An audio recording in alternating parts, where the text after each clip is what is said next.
Selamat pagi sahabat Tribuners yang saya hormati dan saya muliakan. Live talkshow di Facebook dan Instagram Tribun Medan hari ini 22 Oktober 2021 kita akan membahas tentang krisis energi di China, Inggris, dan India. Kenaikan harga batu bara, sebuah peluang investasi di Bursa Efek Indonesia, dan bagaimana kelanjutannya. Di studio sudah bersama kami Bapak Rudianto, beliau adalah Direktur yang membawahi pemasaran retail dan operation PT Panin Asset Management dari 2012 sampai sekarang. Dan Wakil Ketua 1 Perkumpulan Wakil Manajer Investasi Indonesia periode 2016 sampai 2019 dan 2019 sampai 2022.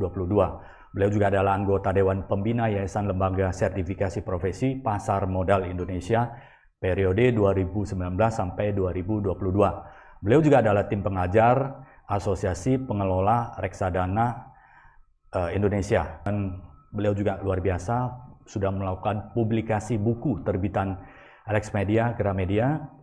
Ada Sukses Finansial dengan Reksadana, ada Fit, Focus, dan Finish 2015, ada Reksadana untuk Pemula, ada Reksadana untuk Pemula 2, dan Reksadana Pahami dan Nikmati untuk 2019. Mari kita sahabat Tribuners sapa dulu Pak Rudianto. Selamat pagi Pak Rudianto, apa kabarnya? Semoga sehat dan sukses selalu. Selamat pagi Pak Sian, Pak Senjat, sehat, terima kasih Pak. Ya, terima kasih waktunya Pak Rudianto yang selalu memberikan waktu dan kesempatannya untuk sharing ke sahabat Tribuners yang kita hormati dan kita muliakan untuk Medan dan Sumatera Utara ini. Dan apa yang disampaikan oleh Pak Rudianto adalah benar-benar adalah riset yang terbaru di bidang pasar modal dan pasar saham di Indonesia. Beliau sangat luar biasa, analisis beliau sangat tajam ya, di mana memberikan gambaran kepada kita semua untuk mengambil keputusan di bidang investasi. Nah, di pagi hari ini kita akan membahas tentang krisis energi di China, Eropa, dan India. Apa pengaruhnya terhadap Indonesia tentunya ya. Dan waktu dan kesempatan saya berikan kepada Pak Rudianto untuk menceritakan berdasarkan penelitian terbaru, krisis energi ini pengaruhnya terhadap Indonesia apa sebenarnya? Pak Rudi, silakan. Baik, terima kasih Pak Sianjat. Selamat pagi sahabat Tribuners Medan. Saya diberikan kesempatan lagi untuk berbagi di event hari ini. Izinkan saya share screen. Ya, jadi ini adalah materi yang sudah saya siapkan berdasarkan waktu itu ada pertanyaan ya, kurang lebih untuk krisis harga batu bara, apakah bisa menjadi peluang investasi dan bagaimana ke Indonesia gitu ya. Nah, pertama saya ingin berbagi, ini ada suatu grafik ya yang saya dapat dari suatu koran Kompas yang menunjukkan perkembangan ekspor migas non migas per produk ya. Jadi selama tahun 2021 dan 2020 ini publikasinya baru sampai Agustus. Waktu Agustus itu belum ada krisis energi kayak sekarang. Krisis energi kan baru rame kira-kira 1 bulan terakhir ini. Nah, apa kontributor utama ekspor Indonesia? Ternyata nomor 1 itu kelapa sawit. Jadi kelapa sawit itu Januari Agustus itu kontribusinya paling besar dalam sisi ekspor non migas. Ini 20 miliar US dollar ya. Kalau 20 miliar itu kan kalau dikali 14.000 itu sudah banyak sekali ya. Kali 14.000 itu sudah setara 280 triliun. Ya, mudah-mudahan saya angkanya nggak salah ya. Jadi itu sudah besar sekali. Nomor 2-nya batu bara, nomor 3-nya besi baja ya. Besi baja ini mungkin ada kaitannya dengan China waktu itu lagi membatasi energi sehingga biaya produksi di sana mahal. Mungkin juga ada efisiensi yang luar biasa karena di Indonesia kan Krakatau Steel kalau kita lihat tahun ini performance-nya bagus ya, perusahaannya turnaround dari rugi jadi untung. Sehingga kalau kita lihat dari ekspor besi baja yang dulu kita selalu bilang besi bajanya banyak masuk dari China murah, sekarang sebaliknya kita ekspor ke sana gitu. Nah, itu 3 kontributor utama daripada surplus dagang Indonesia. Nah, ketika ini terjadi, apa yang bermanfaat untuk Indonesia? Waktu itu saham-saham batubara belum naik, saham-saham CPO belum naik. Waktu itu masih orang trennya saham-saham digital. Ya, jadi ini belum dilirik orang. Tapi terhadap ekonomi sudah berkontribusi. Jadi terhadap ekonomi membuat kita punya cadangan devisa membaik karena kita surplus. Kemudian pada saat yang sama membuat kita punya perusahaan mengalami windfall profit ya. Jadi perusahaan-perusahaan kelapa sawit, perusahaan batu bara, perusahaan besi baja itu kalau kita lihat laporan keuangannya membaik secara signifikan ya. Dan kemudian karena kita lebih banyak ekspor daripada impor, rupiah kita juga stabil ya. Karena berarti kan rupiah lebih banyak dibutuhkan. Nah, jadi itu memberikan semacam manfaat di situ. Nah, baru terjadi yang namanya krisis energi. Sebelum krisis energi, harga batu bara naik tinggi. Ya, jadi kalau kita lihat harga kelapa sawit, harga batu bara baru naik tinggi setelah Agustus. Mungkin saya kalau nggak salah ingat September, Oktober seperti itu. Ya, jadi 1 bulan terakhir naiknya juga tinggi. Mungkin banyak yang ketinggalan, mungkin juga banyak yang baru masuk pas harganya di atas. Tapi untuk harga saham memang dia untuk dalam konteks ini agak lagging gitu. Nah, mengapa bisa terjadi krisis energi dan kenapa pula bisa terjadi kenaikan harga komoditas yang begitu tinggi gitu ya. Di sini saya membuat beberapa poin yang menurut saya mungkin ini penyebabnya. Nah, pertama spekulasi. Kenapa bisa ada spekulasi? Karena quantitative easing ya atau cetak uang yang kita kenal dengan bahasanya orang awam gitu ya, yang dilakukan oleh Bank Sentral Amerika Serikat dan juga oleh bank sentral di banyak negara termasuk Indonesia dengan cara membeli obligasi. Itu menyebabkan itu bank kelebihan likuiditas. Bank kelebihan likuiditas, apa yang terjadi? Dia punya suku bunga deposito turun terus. Kenapa? Karena dia mau salurkan kredit, masih pandemi dia ragu-ragu. Sementara kalau orang taruh deposito dia masih bayar bunga. Jadi dia punya bunga deposito makin lama makin rendah. Karena bunga deposito makin lama makin rendah, uang idle-nya banyak. Orang ya spekulasi. Dia spekulasi masuk ke saham.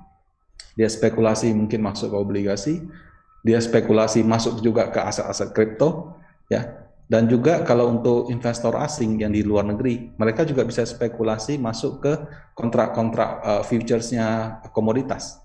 Ada cerita kan, oh ya lagi kurang batu bara, lagi ini, lagi itu. Nah, jadi spekulasi itu menyebabkan harga-harga komoditi itu meningkat. Ya. Nah, apakah harga komoditas itu adalah harga yang terjadi di lapangan?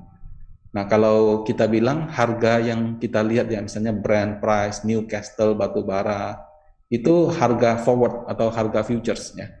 Artinya harga itu belum tentunya ada eksekusi, itu cuma suatu kontrak aja. Jadi kalau 3 bulan dari sekarang, 6 bulan dari sekarang, atau 1 bulan dari sekarang orang mau beli batu bara, itu harga acuannya. Dan kadang-kadang kalau kayak batu bara itu harga acuannya untuk yang grade A, yang paling bagus.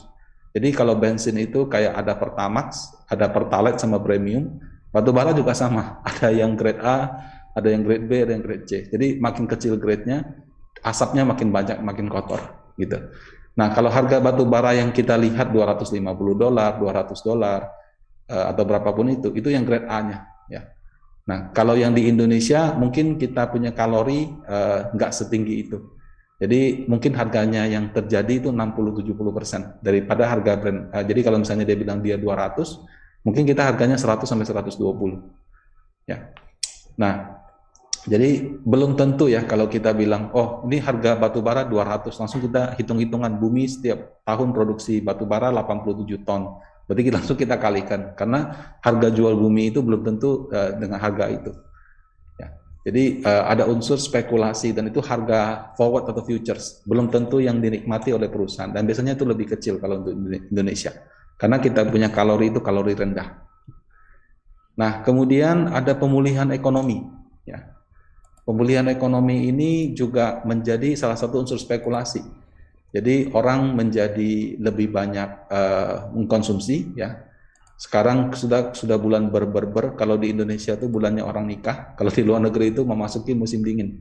Jadi karena ada musim dingin, orang pikir oh kayaknya kebutuhan akan minyak batu bara itu lebih tinggi. Jadi itu juga yang ibaratnya memberikan bensin pada spekulasi. Nah, kemudian ada supply disruption ya. Supply disruption itu contohnya kayak China ya. China itu dia punya kebijakan zero COVID tolerance. Jadi kalau misalkan ada satu orang aja yang kerja di pelabuhan kena COVID, itu satu pelabuhan bisa tutup 3 hari sampai seminggu. Nah, China itu pelabuhannya mungkin salah satu yang paling sibuk di dunia. Kalau tutup seminggu, gimana caranya kan? Jadi terjadi supply disruption yang menyebabkan transportasi jadi lebih mahal.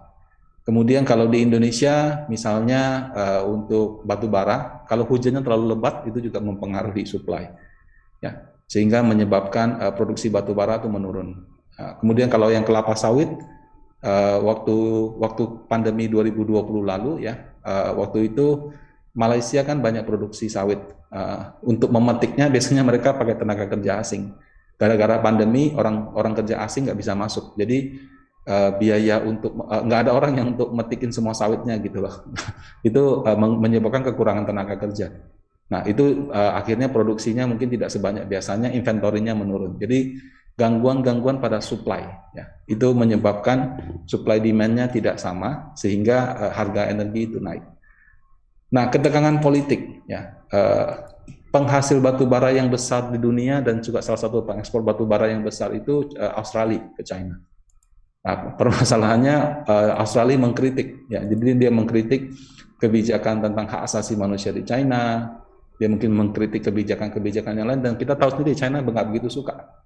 Jadi orang di negara dia kalau media banyak mengkritik pemerintah aja mungkin bisa kena sanksi gitu, apalagi negara lain kan. Jadi pada waktu itu karena kritikannya datang, akhirnya batu baranya Australia dilarang masuk ke China. Dia nggak larang secara resmi, tapi pasti pelabuhan, oh ini kalau kapalnya dari Australia nggak bisa masuk, atau tunggunya lama gitu. Nah itu juga menyebabkan gangguan pada supply, karena Australia pada waktu itu adalah salah satu supplier terbesar China untuk batu bara. Nah sebagai informasi, China itu adalah negara dengan produksi batu bara terbesar di dunia, konsumsi batu bara terbesar di dunia, dan juga importir batu bara terbesar di dunia. Jadi mereka itu punya kuasa menggerakkan harga, gitu. Ya, cuma mau apa enggak aja, dan mungkin nggak bisa tepat, tapi pada dasarnya sebagai pembeli, pengimpor dan konsumen terbesar, produsen, konsumen dan impor terbesar, mereka itu punya kuasa untuk menggerakkan harga. Nah, yang terakhir ESG. Ya, ESG itu yang sekarang orang bilang keuangan berkelanjutan.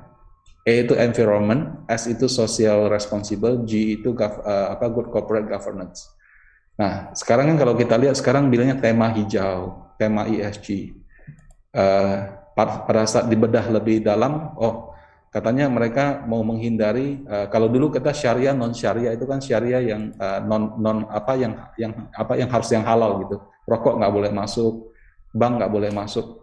Nah, kalau ESG itu apa yang nggak boleh masuk? Kalau ESG itu perusahaan-perusahaan yang banyak menggunakan energi yang kotor, ya. Dalam hal ini batu bara selalu dianggap energi yang kotor. Jadi produksi batu bara untuk listrik itu sangat murah dibandingkan bensin, dibandingkan solar gitu. Nah, cuman karena dia murah, asapnya juga banyak. Jadi batu bara itu dianggap energi yang kotor. Konsekuensinya apa?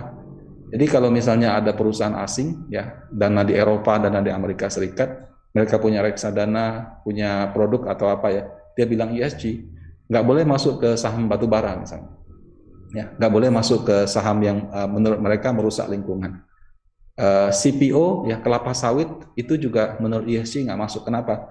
Karena dia menurut investor asing atau menurut Eropa itu menyebabkan deforestasi atau hutannya jadi gundul gitu, diganti jadi kelapa sawit. Udah gitu juga ada isu-isu tenaga kerja. Nah, jadi investasi yang hijau itu dia mengeluarkan batu bara dan kelapa sawit. Nah, kemudian lebih luas lagi, bahkan bank, misalnya ada bank, dia punya kredit ke sektor batu bara itu besar, itu juga dianggap tidak ESG. Ya, jadi investasi yang berbasis ESG yang berkembang pesat di luar negeri itu menyebabkan sektor seperti batu bara CPO yang dianggap kotor atau tidak ESG itu menjadi kekurangan peminat, ya, dan pada akhirnya bisa berdampak pada bisnis realnya juga, karena bank kalau ngasih kredit kebanyakan ke sana dianggap tidak hijau juga gitu. Nah, jadi menurut kita terlalu tergopoh-gopoh untuk tema hijau ini. Kenapa? Karena betul kita pakai energi batu bara itu kotor. Ya, China mungkin 56-60% pakai batu bara. Indonesia juga sekitar segitu. Tapi murah. Ya, kita tuh tidak mengalami kenaikan harga listrik sepertinya negara-negara lain.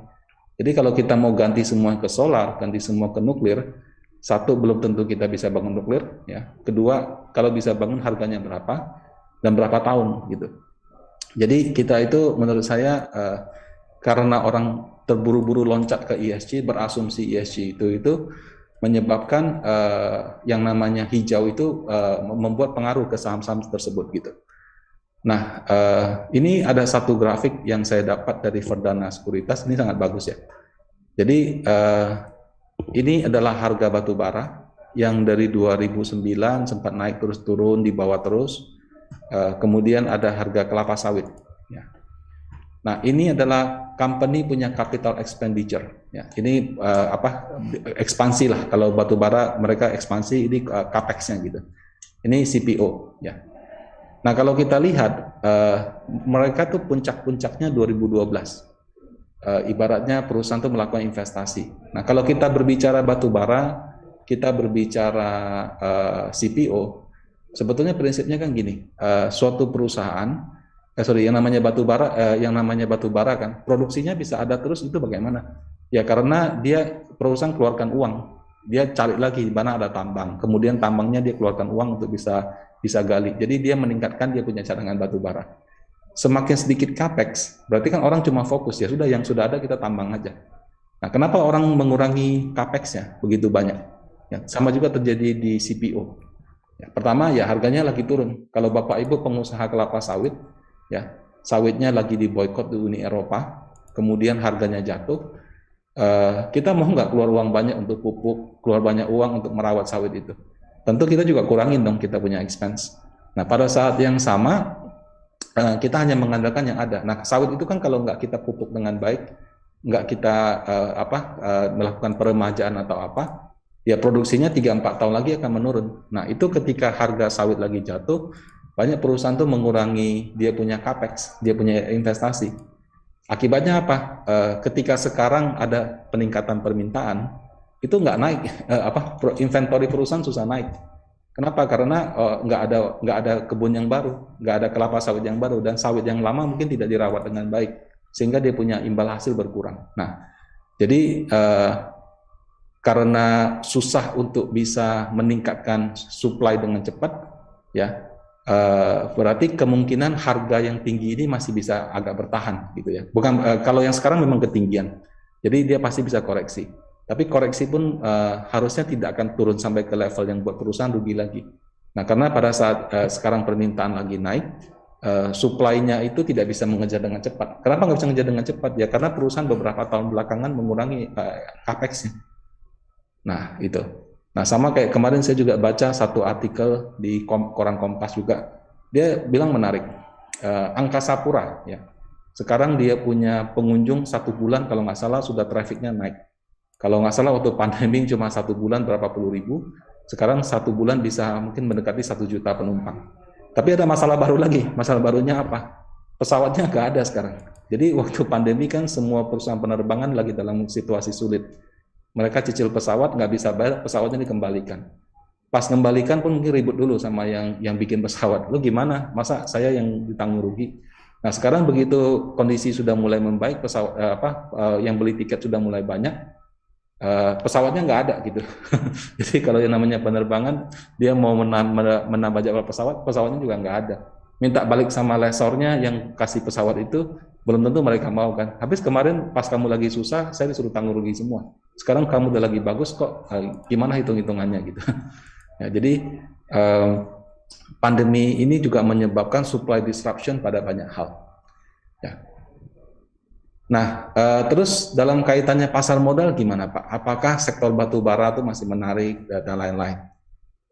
Jadi kalau saya lihat sektor rotation ya, pertama ada pandemi driven. Ya. Dulu waktu di awal pandemi semuanya masuknya kesehatan. Ya. Kemudian habis kesehatan masuknya teknologi. Jadi begitu ada pandemi, karena di Amerika Serikat sektor kesehatannya bagus, dia punya teknologi bagus, itu masuk ke sana. Nah kemudian setelah teknologi kesehatan sudah agak mulai tidak begitu tren, masuklah ke commodities price driven. Jadi harga batu bara, harga sawit itu naik. Lagi banyak ceritanya kan. Nah, kalau menurut saya yang berikutnya setelah ini adalah dia lebih ke valuasi fundamental sama demand driven. Nah, ini agak susah. Kenapa? Karena dia itu bukan lagi sektoral, ya. Karena kalau yang sudah ini naik tinggi, kemudian komoditi naik tinggi, berikutnya mereka cari yang masih belum naik yang mana. Berarti yang valuasinya murah. Valuasi murah kan bisa banyak di banyak sektor gitu, ya. Sama fundamental sama demand driven. Demand itu contohnya apa? Demand itu contohnya misalnya sekarang bunga lagi murah, KPR lagi digenjot. Oh, sektor properti mungkin lagi banyak dapat angin. Udah karena dia punya permintaan turun. Ya, jadi sektor rotation itu menurut saya akan terjadi. Dan kadang-kadang sektor rotation itu nggak berurutan. Kadang-kadang bareng-bareng. Kadang-kadang yang naik tinggi, yang satunya juga ikut gitu. Nah, cuma menurut saya sektor yang berikutnya adalah lebih ke sini. Ya. Jadi yang pertama dia karena pandemi dulu nggak ada fundamentalnya, tapi karena dia sektor itu ya udah naik aja gitu. Nah setelah itu sudah orang pikir ke mahal, masuk ke komoditas. Kemudian dari komoditas baru masuk ke valuasi. Ya. Kalau ini berarti hampir semua sektor yang berkaitan sama sektor real atau orang bilang all economy. Nah bagaimana dengan foreign fund flow? Jadi aliran dana asing. Nah, kalau aliran dana asing itu menurut saya banyak masuk ke Indonesia ketika ada mega IPO ya, atau issue. Jadi contoh kayak BRI kemarin Bukalapak gitu ya. Kemudian yang nanti Mitratel dengar-dengar itu kan 14 sampai 17 triliun. Sebentar lagi juga kalau nggak salah beberapa perusahaan swasta yang besar saya juga dengar mau IPO. Nah, ketika mereka masuk ke situ, kemudian kebanyakan masuk ke big caps. Jadi kalau asing itu masuk pasti ke big caps. Kenapa? Karena mereka butuh likuiditas. Nah, big caps di Indonesia itu mungkin hampir setengahnya itu perbankan. Jadi asing itu masuk ke banking. Nah, investor dapat untung dari banking yang lokal-lokal kan. Asing masuk, kita kan yang lokal-lokal beli BRI, BCA kita untung. Kemarin beli Adaro kita untung, beli Bumi kita untung. Misalnya pada waktu itu. Nah, baru setelah keuntungannya, lokal-lokal akan menggerakkan medium small cap. Ya, jadi kalau dari sektor rotation seperti itu, kalau dari aliran dana asing, mereka masuk ketika ada IPO besar, kemudian kita punya outlook bagus karena komoditas kita harganya bagus, tapi mereka nggak masuk komoditi, mungkin mereka lebih banyak masuk ke big caps gitu. Nah, baru dari investor lokal yang untung dari dua ini, mereka yang menggerakkan medium small cap.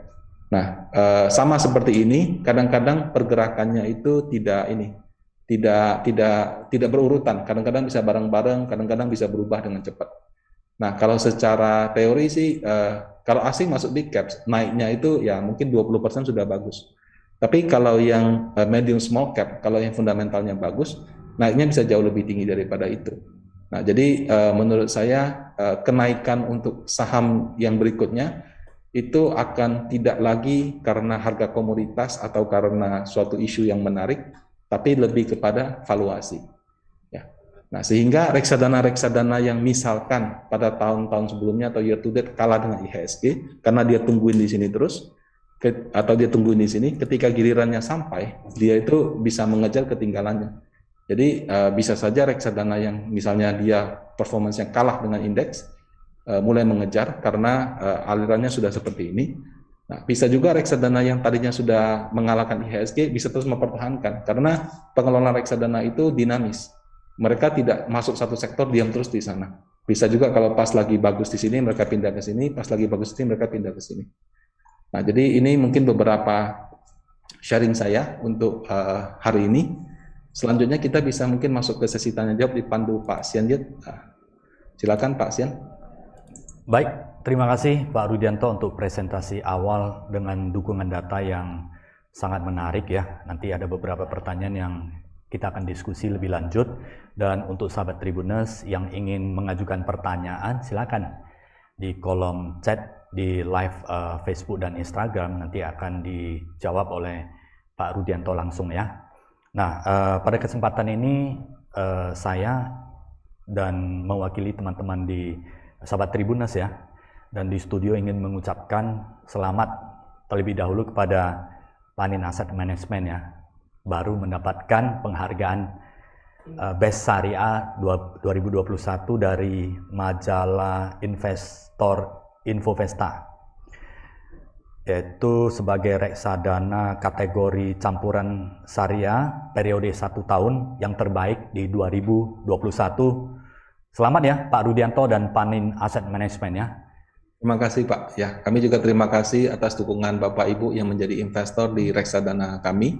Karena kalau Bapak Ibu tidak invest ya kami juga tidak bisa mencapai hal itu. Terima kasih. Terima kasih.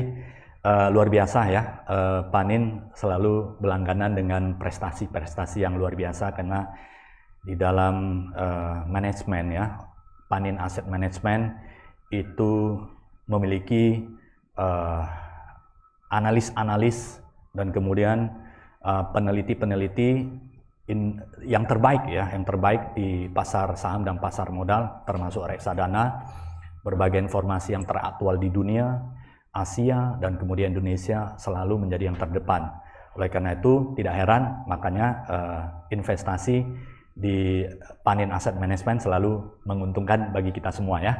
Bagi Bapak Ibu yang ingin mengetahui reksadana dengan lebih detail mengenai reksadana dari Panin Asset Management, silakan hubungi kantor terdekat Panin Asset Management yang ada di beberapa kota di Indonesia ya Pak Rudianto ya.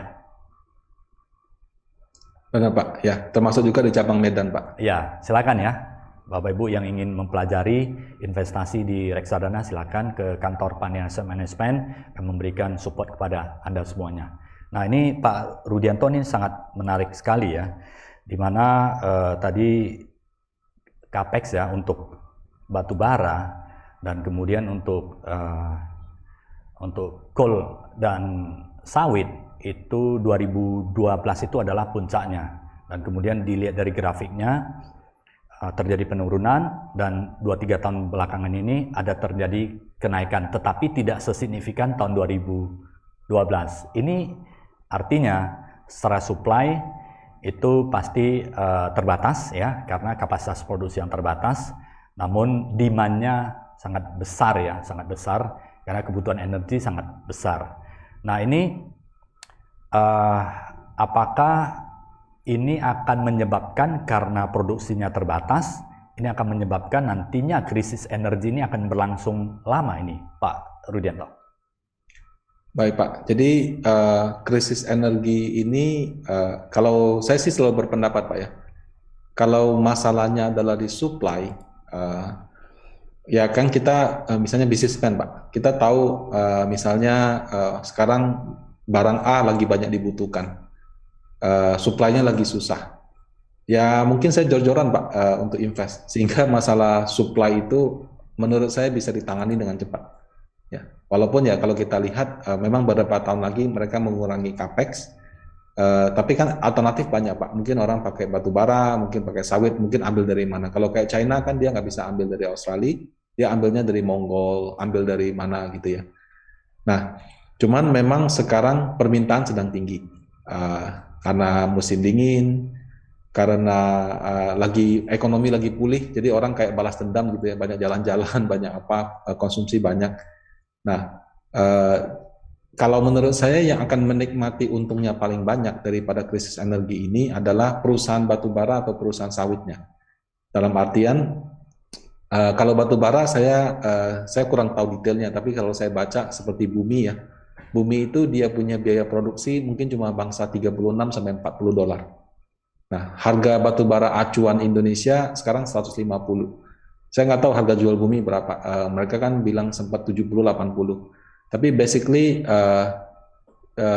misalkan harga Newcastle-nya yang kita lihat 200 dolar itu ke 150 pun ya Pak. Itu perusahaan batubara di Indonesia itu sudah untung besar. Ya, mereka sudah windfall profit lah. Jadi ibaratnya biaya produksi 30 sampai 40, kamu bisa jual 80, 90, 100, itu kan sudah untungnya marginnya 100% Pak, lebih gitu. Nah, jadi menurut saya yang akan menikmati keuntungannya adalah perusahaan batubara dan juga perusahaan sawit.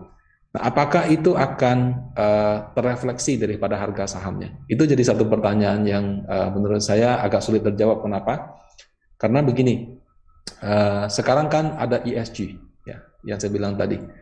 Jadi investor asing yang menerapkan ESG, mereka itu mau masuk pun nggak bisa masuk. Kenapa? Karena kebijakannya kayak syariah tadi. Misalnya orang syariah bilang, wah Bank BCA ini bagus banget nih, saya mau masuk. Cuma karena dia bank, saya nggak bisa masuk gitu.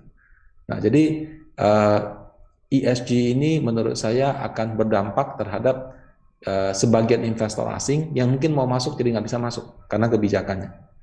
Nah, kemudian ke pendanaan ya, namanya orang mau ekspansi kan mungkin nggak semua pakai uang sendiri. Yang namanya bisnismen kan kebanyakan pasti pakai pinjaman gitu, pakai perbankan. Nah, itu mungkin akan membuat perbankan yang dia bilang oke, saya komit mau ESG gitu. Jadi dia punya pinjaman kepada sektor itu jadi terhambat. Itu juga menurut saya bisa menghambat ekspansi. Ya. Nah, jadi kalau sekarang misalnya perusahaannya katakan untung besar daripada batu bara sekarang, tapi harga sahamnya nggak naik gimana Pak? Biasanya ya kalau nggak perusahaannya buyback, dia bagikan dividen dalam jumlah yang besar, gitu. Nah, jadi menurut saya investor kalau misalkan mau masuk ke sektor batu bara perlu memperhatikan hal tersebut karena ada ada hambatan-hambatan gitu ya. Nah, jadi bisa saja ya perusahaan melakukan buyback sahamnya karena ibaratnya orang lain nggak mau beli, ini harga murah kok, ya sudah saya beli sendiri gitu. Atau dia bagikan dividen dalam jumlah besar. Nah, apakah harga sahamnya akan naik? Kalau harga batu bara terus bertahan tinggi sih, menurut saya keuntungan perusahaan akan meningkat terus. Cuma harganya ya tadi itu karena ada kendala-kendala ESG itu menjadi lebih terbatas. Tapi kalau menurut saya sekarang sektor yang selain batu bara sawit banyak juga kok sektor yang lain karena sekarang sedang terjadi sektor rotation. Ya, yang tadinya didorong oleh harga batu bara dan sawit, sekarang orang lihat ekonomi pulih. Ekonomi pulih berarti apa? Oke, belanja akan pulih. Beli properti akan naik lagi. Beli mobil juga akan naik. Sekarang banyak sultan-sultan Pak di daerah Pak. Yang mungkin punya kebun sawit, yang mungkin punya bisnis yang berkait sama batu bara, itu lagi dapat orderan banyak gitu. Atau dia dapat keuntungan besar. Nah, itu juga menurut saya bisa membuat konsumsi itu meningkat bukan dari Jakarta tapi dari daerah. Seperti itu Pak Sen. Dan karena kenaikan harga komoditi termasuk di sawit dan batu bara terjadi peningkatan daya beli masyarakat setempat ya Pak ya. Dan betul. Ini secara makroekonomi kan sesuatu hal yang bagus Pak Rudianto. Betul Pak. Jadi kalau kita kan gini, Indonesia itu kan dibilang kita lebih banyak mengandalkan konsumsi. Betul. Kita punya ekonomi mungkin 55-60% konsumsi. Tapi konsumsi itu juga tergantung kita punya orang yang belanja siapa kan. Nah, waktu harga komoditi lagi jatuh-jatuhnya Pak, yang belanjanya orang-orang di Jakarta Pak, ya orang-orang kota besar gitu. Ya bisa angkat, tapi mungkin yang punya bisnis bilang wah kok 2-3 tahun ini bisnisnya so-so aja gitu, biasa aja. Mungkin ada yang bagus sekali, mungkin banyak juga yang merasa bisnisnya nggak begitu ini. Nah, tapi kalau ketika harga komoditasnya lagi bagus Pak, itu banyak orang-orang kaya di daerah yang tiba-tiba mungkin tabungannya ada berapa puluh miliar gitu, terus beli properti cash, beli mobil cash gitu. Nah, jadi ketika harga komoditas bagus, itu akan yang menggerakkan ekonomi bukan lagi yang orang-orang kota besar, tapi orang di daerah. Nah, dari sudut pandang investor asing Pak, Indonesia itu juga dipandang sebagai negara yang kalau harga komoditi bagus, itu mereka lihat Indonesia bagus. Kenapa dana asing banyak keluar dari Indonesia? Ada banyak hal gitu ya. Tapi salah satunya di beberapa tahun yang lalu, harga batu bara jatuh, harga sawit jatuh. Sehingga daya tarik Indonesia kurang. Nah, sekarang harga batu bara sama sawit bagus. Asing banyak net buy. Tapi bukan berarti ketika mereka net buy, mereka beli saham sektor itu Pak. Mereka tetap masuknya ke perbankan. Karena dalam berinvestasinya mereka lebih mementingkan likuiditas. Dan bank juga di Indonesia Pak, itu yang menguasai hampir semua sektor Pak. Jadi semua sektor itu finance-nya mungkin lewat bank. Jadi kalau ekonomi lagi bagus, perbankan yang besar-besar biasanya juga akan bagus. Nah seperti itu Pak, mungkin penjelasannya. Menarik Pak. Jadi walaupun karena ada batasan ESG terhadap perusahaan batu bara dan sawit, namun kenaikan dari kedua komoditi tersebut akan menjadi pendorong untuk kenaikan atau peningkatan ekonomi secara keseluruhan ya Pak ya. Karena luasnya infrastruktur di bidang pertanian kelapa sawit dan termasuk di pertambangan batu bara ini adalah dua sektor sebenarnya unggulan di Indonesia yang menciptakan devisa yang tinggi. Bahkan untuk itu sawit menjadi andalan andalan ekspor dan kemudian andalan untuk sumber bahan bakar. Kita sudah masuk ke biofuel yang sudah mencapai 30%, nanti mungkin next akan lebih tinggi lagi gitu. Nah, untuk batu bara, walaupun banyak yang mengatakan tidak ada ESG, sebenarnya batu bara ini dibutuhkan untuk pembangkit listrik dan untuk konsumsi listrik di manufacturing maupun di perkotaan dan ke desa. Nah, ini menurut Pak Rudianto, ESG ini nantinya akan menjadi penghambat sektor batubara dan kelapa sawit, walaupun kita tahu bahwa kedua ini adalah penyumbang devisa dan kemudian penyumbang profit yang signifikan bagi company. Itu apakah nantinya ke depannya valuasi untuk melihat valuasi perusahaan-perusahaan yang non ESG seperti sawit dan coal ini, apakah nilai PBV-nya akan menjadi lebih rendah daripada mereka yang sudah menjalankan ESG, Pak? Jadi ketika sekarang gini Pak, dalam semua krisis selalu ada kesempatan kan Pak ya. Nah, kan tidak ada yang menduga juga Pak, harga batu bara bisa naik begitu tinggi. Ya. Nah, jadi menurut saya kalau perusahaan-perusahaan yang bergerak di bidang yang mungkin dianggap kurang ESG itu perlu melakukan terobosan bisnis dan terobosan teknologi, Pak.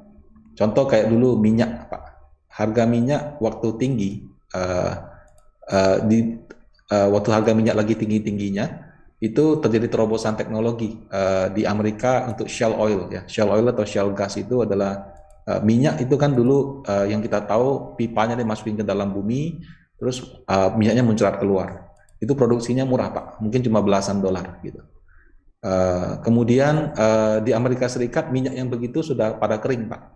Mereka lebih banyak minyak yang ada di permukaan. Nah kalau di permukaan itu agak susah ditambangnya. Kenapa? Karena minyaknya campur sama batu, sehingga sama pasir batu harus dipisahkan. Nah untuk memisahkan pasir batu dengan minyak itu biaya produksinya lebih mahal. Tapi begitu dipisahkan, itu ternyata Amerika Serikat punya cadangan minyak shale oil yang harus dipisahkan itu lebih banyak daripada Arab Saudi.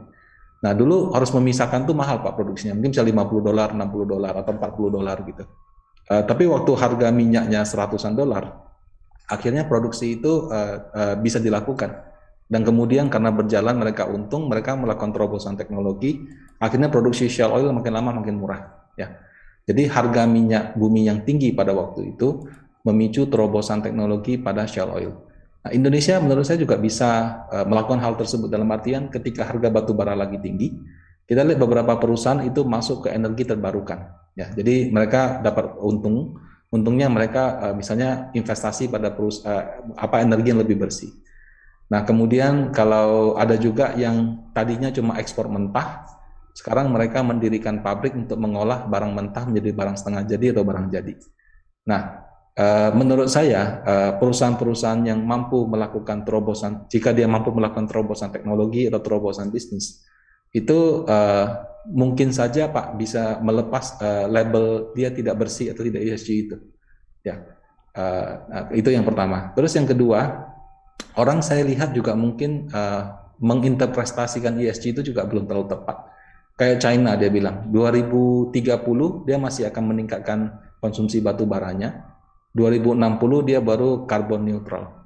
Apa itu karbon neutral Pak? Artinya dia nggak pakai batu bara sama sekali atau bagaimana? Bagaimana dengan pabrik yang sudah ada, apakah dibongkar? Kan nggak semudah itu Pak. Kalau misalnya Anda punya pabrik pembangkit listrik, Anda ada pesan batu bara, mungkin kontraknya sudah 10 tahun.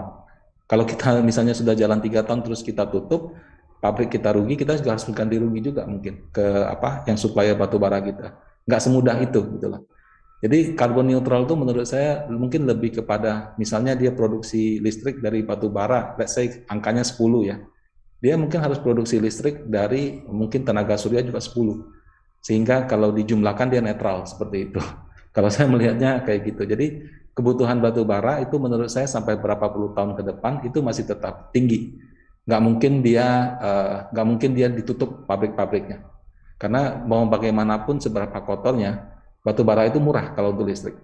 Apakah kita mau bilang, oke, semua sok-sokan pindah pakai batu bara tenaga surya, tapi bayar listriknya 50% lebih mahal. Itu kan belum tentu orang mau juga. Ya, jadi eh, ESG itu menurut saya orang mungkin interpretasinya jadi tidak ini. Nah, kemudian yang ketiga ya, para pengusaha tambang, pengusaha batu bara itu harus punya gambaran yang jelas. Kalau nanti sudah berlaku keuangan berkelanjutan, yang OJK sekarang sedang cadangkan, Pak Presiden sedang cadangkan, status mereka bagaimana? Karena kan tadi itu, batu bara yang ada di masa depan, kelapa sawit yang ada di masa depan itu tergantung investasi saya sekarang. Kalau saya nggak keluarkan uang untuk beli lahan, tanam, kemudian yang sudah ada saya peremajaan, ke depan-depannya nggak ada. Nah, cuma mereka kalau mau tanam kan mereka juga butuh kepastian. Saya masih bisa dapat kredit nggak di masa yang akan datang? Saya kira-kira kalau begini pembelinya ada nggak? Nah, itu menurut saya butuh komunikasi yang baik. Nah, kalau misalnya 3 hal tersebut bisa dikomunikasikan dengan baik, jadi perusahaannya mampu melakukan terobosan teknologi, investor percaya permintaan masih ada, dan kemudian pemerintahan memberikan penjelasan yang baik gitu ya, tentang kalau nanti sudah berlaku seperti ini, bisnis bagaimana. Menurut saya tetap ada kemungkinan Pak, itu harga saham di dua sektor ini meningkat. Ya. Walaupun ya kalau misalnya sebelum mampu dia melakukan itu, mungkin saja yang beli cuma investor-investor lokal aja, karena investor asing kalau mau masuk terkendala di batasan itu, ESG-nya itu. Benar. Dan Pak Rudianto, sebelumnya Bapak ada sampaikan bahwa ESG ini adalah termasuk sawit dan batu bara ya, termasuk juga perusahaan perbankan yang memberikan kredit kepada kedua perusahaan tersebut. Benar Pak Rudi? Lebih tepatnya begini Pak, belum ada satu lembaga yang menentukan siapa yang ESG, siapa yang tidak. Gitu. Nah, memang sudah ada beberapa gitu kan Pak ya. Cuman memang kalau untuk investor di Eropa gitu, sawit dan batu bara Indonesia dianggap tidak ESG. Bahkan yang lebih ketat, bank yang ngasih kredit ke sektor ini banyak pun bisa saja dianggap tidak ESG. Itu yang menyebabkan bisnismen kan jadi ragu kan Pak. Aduh, kalau saya bank, saya masih ada investor asingnya, terus tiba-tiba saya dibilang nggak ESG, saya harus jual bagaimana kan? Nah itu kan juga keputusan bisnis Pak gitu. Mesti ada kejelasan yang konkret ya Pak ya untuk hal tersebut ya. Pak Rudi, ini untuk indeks saham sektor komoditi di Bursa Efek Indonesia ini sejak Januari sudah naik berapa persen ya Pak ya? Apakah produk reksadana panen aset manajemen yang unggul dibandingkan dengan persen return-nya bagaimana Pak? Dibandingkan dengan kenaikan sektor tersebut? Oke Pak, sebentar saya cek dulu Pak ya. Jadi kalau untuk sektor komoditas year to date ya, mungkin masih kalah sama teknologi ya. Tapi kan teknologi belakangan sudah kayak kehilangan pembelinya, walaupun beberapa sahamnya mulai naik. Ya, kalau untuk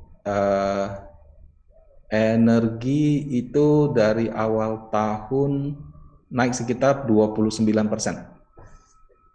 Ya, 29% versus kalau IHSG kan naik sekitar 10%. Nah, kalau saya boleh sharing Pak untuk ini. Silakan Pak. Sebentar. Nah, ya, jadi dalam reksadana itu kan kita nggak mungkin Pak semua ke satu sektor Pak. Pasti kan kita harus bagi-bagi. Ya, jadi ini ada beberapa ini. Jadi IHSG sampai dengan 19 Oktober Pak, ini sekitar 11%. Ada reksadana yang performance-nya sudah di atas, contoh kayak infrastruktur sama teladan. Ada juga yang mendekati kayak Prima Syariah Saham, ya.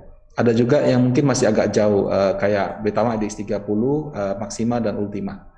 Nah, tadi yang saya katakan Pak, ada reksadana saham yang mungkin mereka pada saat terjadi sektor rotation, mereka ini Pak melakukannya dengan tepat gitu. Mungkin juga mereka menunggu misalnya di komoditasnya banyak, sehingga pas pada saat komoditinya tinggi dia untung dari situ. Nah tapi di satu sisi Pak, saya juga melihat bahwa sekarang sektornya lagi pindah ke valuation Pak, valuation atau fundamental driven. Jadi karena ini sudah naik banyak, sekarang orang carinya yang belum naik banyak, ya yang mungkin fundamentalnya ini. Nah, reksadana yang mungkin tadinya dia underperform karena dia banyak nunggu di saham-saham di sini, begitu sektornya pindah ke sini, bisa aja Pak dia mulai mengejar Pak. Ya, jadi historical return di sini memang ada beberapa reksadana yang bisa mengalahkan IHSG. Kita juga nggak bisa menjanjikan dia ke depan bisa menang apa enggak, tapi kita mengharapkan ke depannya bisa menang. Tapi reksadana yang tadinya kalah dengan IHSG Pak, kalau saya melihat juga punya potensi mengejar Pak, karena sekarang sedang terjadi sector rotation yang mungkin menuju ke saham-sahamnya dia Pak, seperti itu. Nah, kalau nama-namanya Bapak Ibu bisa lihat di sini ya. Ini kinerja selama beberapa tahun terakhir. Dan Seperti ini kenaikannya, Pak Sianjit. Mudah-mudahan cukup jelas ya Pak. iya. Nah, Dan untuk apa di minggu belakangan ini Pak, itu beberapa saham sektor di batubara yang sudah mengalami kenaikan, dan ada beberapa dilihat dari grafiknya itu terjadi profit taking Pak. Apakah sektor saham batubara ini masih ada prospek sampai di akhir tahun 2021 Pak? Kan dia naik tinggi karena harga batubara naik. Ada unsur, jadi kenaikan harga itu Pak ada unsur fundamentalnya, ada unsur spekulasinya juga gitu. Fundamentalnya ya laporan keuangannya membaik, tapi kan laporan keuangan yang September belum keluar. Jadi orang nggak tahu nih, Bumi, Adaro, PTBA, apa namanya, United Tractor, mereka punya laba bersih meningkat seberapa banyak. Nah, yang orang jadikan spekulasi lebih kepada harga batubara Newcastle, yang waktu itu sempat harganya 250, 270. Nah, begitu China mengeluarkan statement, mereka akan kendalikan harga batubaranya turun, kan? Turunnya bahkan juga nggak sedikit, sampai turunnya sekian puluh persen. Apakah itu akan buat perusahaan rugi? Oh tidak, perusahaannya masih cuan banyak sekali Pak. Karena kalau harga Indonesia itu harusnya sekitar 50 sampai 60% harga Newcastle. Jadi kalau kita lihat harga batubara 200, ya mungkin di Indonesia 100 gitu. Nah, mereka punya harga produksi mungkin cuma 30-40 dolar. Jadi marginnya masih sangat tinggi. Nah, tapi ya itu harga batu bara sendiri karena mungkin terpengaruh sama harga apa namanya, harga Newcastle yang dipublikasikan, harganya ikut jatuh. Nah, kalau sampai akhir tahun bagaimana Pak? Tadi saya sudah katakan Pak, saham itu rotasi Pak. Jadi kalau ketika harganya sudah mahal, ya mereka akan cari sektor lain yang masih lebih murah gitu. Kalau ada yang lebih murah, kenapa saya harus tetap masuk yang di sektor yang sudah harganya sudah valuasinya mahal itu? Nah, jadi kalau Bapak tanya apakah sampai akhir tahun harganya masih bisa naik apa tidak? Kalau nanti mungkin menjelang November Desember, waktu laporan keuangan kuartal 3-nya keluar, ya, dan ternyata hasilnya bagus sekali, harusnya masih bisa ada sentimen positif. Tapi kalau dalam jangka pendek terjadi koreksi-koreksi harga karena harga batu bara turun, itu juga bisa jadi Pak. Ya. Oke. Secara perusahaan mereka masih sangat menguntungkan. Jadi tinggal mereka mau pakai uangnya untuk buyback, atau pakai untuk investasi energi terbarukan, atau dibagikan sebagai dividen. Jadi tahun ini sudah pasti mereka dapat windfall profit Pak. Jadi untung sekali yang gede. Tahun depan juga mungkin masih bisa untung gede gitu. Jadi dari sisi fundamental tidak ada masalah. Oke, Pak Rudi, ini menarik sekali.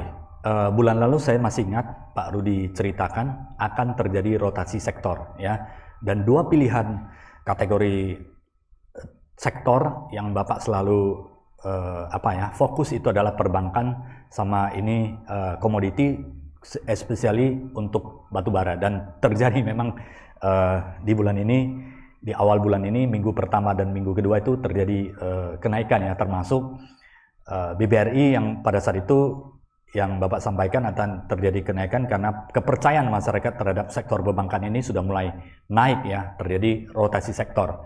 Nah, untuk batubara itu sangat korelasi dengan harga batubara dunia ya, Newcastle, dan kemudian yang pasti adalah kebutuhan batubara pasti meningkat ya, walaupun ada ESG, namun kebutuhan energi ini masih menjadi sesuatu yang dipastikan karena batubara adalah penghasil energi listrik yang paling murah. Nah, kedepannya Pak, jikalau terjadi rotasi sektor yang tadi Bapak sampaikan, dicari adalah saham-saham perusahaan yang valuasinya masih rendah. Kira-kira sektor apa Pak? Mungkin bisa kasih sedikit bocoran, gambaran Pak, sehingga ada arah untuk investasi ke depannya yang berguna untuk sahabat Tribuners. Ya, jadi saat ini Pak, kan dana asing masuk dengan deras. dia masuk dengan deras. Kenapa? Karena Indonesia itu kalau harga komoditas bagus, ekonominya bagus. Nah, cuman ketika mereka masuk ke Indonesia, Pak, mereka tidak beli saham komoditas, Pak, atau mungkin bukan yang utama. Jadi mereka masuk ke perbankan. Jadi selama dana asing masuk terus ke Indonesia, Pak, itu perbankan menurut saya masih potensi terus mengalami penguatan, terutama bank-bank besar, karena pembelinya di situ. Nah, kemudian kalau yang ketika asing dia masuk ke saham perbankan, kan yang lokal pada jual, Pak, realisasi. Kita mungkin beli BBRI 34, mungkin ada yang beli 37, mungkin beli 38, ya kalau 42 kita untung kita jual kan. Nah, mungkin kita mulai mencari, Pak, saham yang lain. Nah, saham-saham yang lain menurut saya yang masih terkoreksi cukup banyak dan belum pulih, mungkin seperti properti, Pak. Nah, properti kan juga punya ceritanya. Suku bunga lagi turun, pemerintah kasih kebijakan DP boleh 0 sampai 2022. Yang orang tunggu sih PPN-nya sih ya, karena kalau DP 0 kan nggak semua bank terapkan. Kalau PPN-nya jadi 0 kan itu membuat harga rumah lebih murah. Tapi ya nggak apa-apa lah. Dengan bunga murah saja, kita sekarang kan banyak dapat nih promo dari Bank Panin, KPR sekian persen, dari Bank BCA, dari banyak bank lah. Sekarang kan lagi banyak promo KPR, Pak. Jadi menurut saya properti yang harusnya bisa dapat angin gitu. Nah, beberapa reksadana kami, Pak, seperti kayak Maxima Ultima juga punya penempatan di sektor properti. Nah, kemudian kalau yang konsumsi infrastruktur, yang banyak lah, Pak, reksadana paling kan ada banyak, ada Prima, Teladan, infrastruktur, syariah, yang kemarin dapat award gitu ya. Jadi menurut saya ketika dia asing banyak masuk, Pak, orang akan cari saham murah. Nah, saham murah itu butuh kemampuan stock picking, Pak. Nah, stock picking itu juga ibaratnya ini masih murah nih, saya masuk dulu. Nah, tapi nanti kalau dia sudah naik tinggi, kita stock picking yang lain lagi, Pak.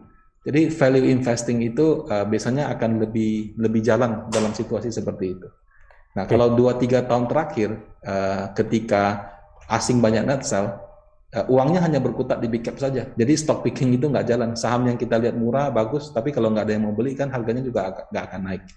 Nah, jadi yang berikutnya, Pak, ya kalau Bapak tanya berikutnya itu apa? Menurut saya itu sudah nggak sektoral lagi, Pak, tapi sudah ke stock picking. Karena begitu harga saham sudah mahal, orang akan coba cari saham yang murah. Nah, saham yang murah itu kadang-kadang nggak ngomong sektoral, Pak, tapi satu persatu itemnya gitu. Nah, kalau nama-nama sahamnya apa, Bapak Ibu bisa coba buka fund fact sheet-nya Panin Asset Management, atau reksadana Panin, nanti bisa dilihat kira-kira kurang lebih sahamnya apa. Atau kalau mau lebih gampang lagi, ya dititipkan saja, Pak, di reksadana Panin, Pak, seperti itu. Iya, menarik, Pak Rudianto. Jadi sahabat Tribuners ya, perbankan masih favorit karena kalau ada dana masuk dari luar negeri, itu pasti masuknya ke perbankan. Menurut analisis dari Pak Rudianto ya, polanya seperti itu. Apalagi didukung dengan sektor komoditi yang naik, menyebabkan daya beli menjadi luar biasa sekali. Jadi secara ekonomi, secara pendapatan masyarakat menjadi naik. Jadi sektor yang banyak diinvestasi oleh foreigner itu adalah perbankan. Dan karena perbankan bisa masuk ke berbagai sektor.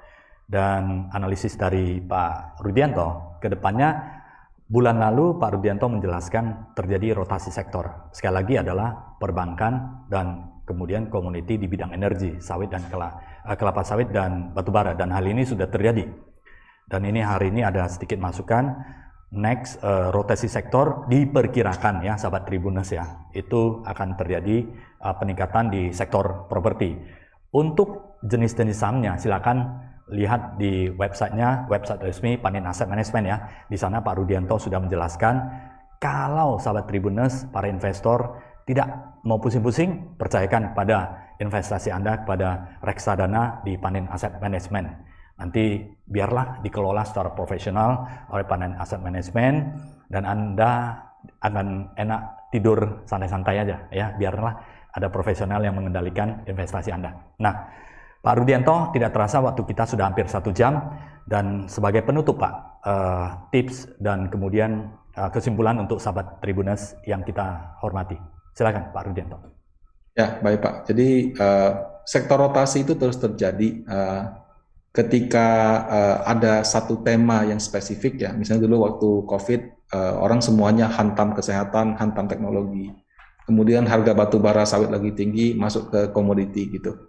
Nah, tapi ketika tidak ada topik yang spesifik, jadi semua ekonomi sudah mulai pulih ke normal, itu akan lebih mengandalkan kemampuan stock picking. Nah, pada saat seperti itu biasanya value investing yang diadopsi oleh Panin Asset Management harusnya akan lebih jalan, Pak, dalam situasi seperti ini. Nah, sehingga reksadana kami yang mungkin tadinya underperform harusnya bisa mulai mengejar ketinggalannya. Nah, itu jadi untuk Bapak Ibu juga ketika semua sektor sudah mulai normal, kadang-kadang sudah nggak ada lagi cerita-cerita yang menguntungkan satu sektor tertentu, karena dia bisa kemana aja. Nah, di situ kita perlu kemampuan stock picking yang baik. Kemudian dari sisi perusahaan saya juga ingin menambahkan juga bahwa saat ini itu banyak penipuan-penipuan di Telegram ya, yang kadang-kadang mencantumkan foto perusahaan atau bahkan foto profil saya. Jadi saya perlu tegaskan bahwa Panin Asset Management dan saya sendiri tidak punya akun di Telegram. Jadi kalau misalnya ada penipuan-penipuan di grup-grup Telegram, mohon tolong dilaporkan. Ya, kami sudah laporkan berkali-kali, tapi sepertinya mereka terus mengulanginya gitu. Jadi sahabat Tribuners kalau berinvestasi dengan perusahaan yang benar dan juga dengan prosedur yang benar seperti itu. Demikian dari saya, Pak Sindiat, semoga bermanfaat. Baik, terima kasih Pak Rudianto atas sharing yang luar biasa hari ini.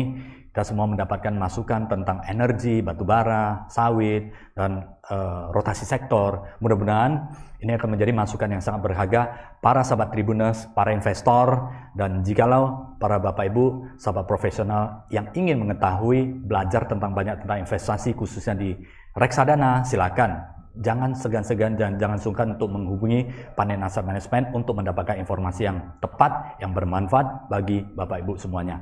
Berinvestasilah dengan bijak dan pilihlah perusahaan investasi yang sudah kredibel, yang dipercaya dan memberikan cuan atau kontribusi yang bermanfaat bagi sahabat Tribun dan semuanya. Sekali lagi terima kasih Pak Rudianto untuk waktu dan sharingnya sangat bermanfaat, dan jangan sungkan-sungkan untuk memberikan sharing di kesempatan yang lain. Terima kasih Pak Rudianto. Terima kasih Pak, sama-sama Pak.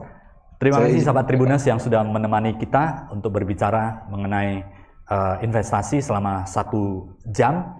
Dan salam sehat dan sukses selalu, salam sejahtera untuk Bapak Ibu sahabat profesional semuanya. Sampai jumpa di episode Inspirasi Bisnis yang selanjutnya. Terima kasih.